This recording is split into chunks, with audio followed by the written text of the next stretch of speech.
வாழ்க வையகம், வாழ்க வையகம், வாழ்க வளமுடன், குருவாழ்க குருவே துணை. வணக்கம், நான் காரைக்குடியிலேருந்து சுரேந்திரன் பேசுகிறேன். இந்த பிராண யோகா சென்டரில் கடந்த வருடம், அதாவது 2021-22 yoga teachers course and nature க்யூரில் படித்தேன். உண்மையிலே ரொம்ப அருமையான படிப்பு அது. எல்லாருமே அதை கண்டிப்பாக படித்தாகணும். ஏன்னா உடலுக்குள்ளே என்ன இருக்குது அப்படிங்கிறத தெரிஞ்சுக்கலாம். நீங்கள் அதை பற்றி தெரிஞ்சுக்கிட்டிங்கன்னா என்ன சாப்பிடணும், என்ன சாப்பிடக்கூடாது, வாழ்க்கைக்கு எது தேவை, எது தேவையில்லை அப்படிங்கிற ஒரு ஒரு பழக்கம் வந்துடும். அது போக நீங்கள் இன்னொன்று, நம்ம அதை ஃபீஸ் கட்டி படிக்கிறோம். அதை நீங்கள் கால்குலேஷன் பண்ணி பார்த்தீங்கன்னா ஒரு நாளைக்கு 50லேருந்து 70 ரூபா தான் செலவு வர்ற மாதிரி இருக்கும். ஆனால் நீங்கள் அந்த செலவை பண்ணிங்கன்னா, இந்த ஃபீஸ் கட்டி படிக்கிறதுனால, அந்த செலவை நம்ம பண்ணுறதுனால, இந்த ஒரு வருடத்தில் நான் எந்த விதமான மருந்து மாத்திரை எதுவுமே எடுக்கலை. கரெக்டாக போன ஏப்ரல்லேருந்து இப்போ வரைக்கும் எந்த மருந்து மாத்திரை கிடையாது. அதுவே நமக்கு பெரிய கிஃப்ட்டு, கடவுள் கொடுத்த கிஃப்ட்டுன்னு தான் சொல்லணும்.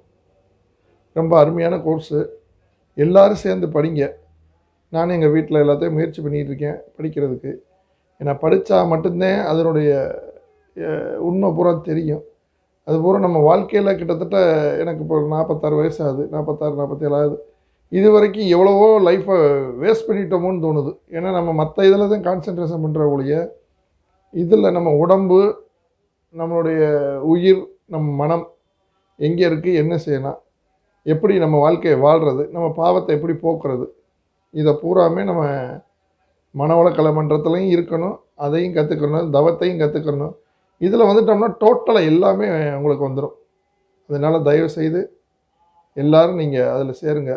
நான் சேர்ந்து நல்லா பயனடைச்சிட்டு நீங்களும் அந்த மாதிரி சேர்ந்து உங்கள் உடம்பை பாருங்கள். ஏன்னா செவர் இருந்தால் தான் சித்திரை வரைய முடியும்னு சொல்லியிருக்காங்க பெரியவங்க. கண்டிப்பாக நம்ம உடல் நல்லா இருந்தால் மட்டும்தான் மற்ற எந்த வேலையும் பார்க்க முடியும். நீங்கள் ஒரு 10 நாளைக்கு தான் கஷ்டமாக இருக்கும், அப்புறம் ஆட்டோமேட்டிக்காக ஈஸியாகிடும். இப்போ பார்த்தீங்கன்னா எங்களில் ஒரு 18-20 பேர் இருக்கோம். அப்படியே ஒரு ஃபேமிலி. எங்கே போனாலும் ஜாலியாக எது பேசுகிறதுனாலும் பேசிக்கலாம். பூராமே நல்ல விஷயங்களை மட்டும்தான் நம்ம பகிர்றதுக்கான வாய்ப்பு இதில் இருக்குது. அதனால் நல்ல எண்ணங்கள் வரும், நல்ல மனிதருடைய தொடர்பு கிடைக்கும், எப்போவுமே நல்லதே நடக்கும். கண்டிப்பாக எல்லோரும் இதில் சேருங்க. வாழ்க வையகம், வாழ்க வையகம், வாழ்க வளமுடன். குருவாழ்க குருவே துணை.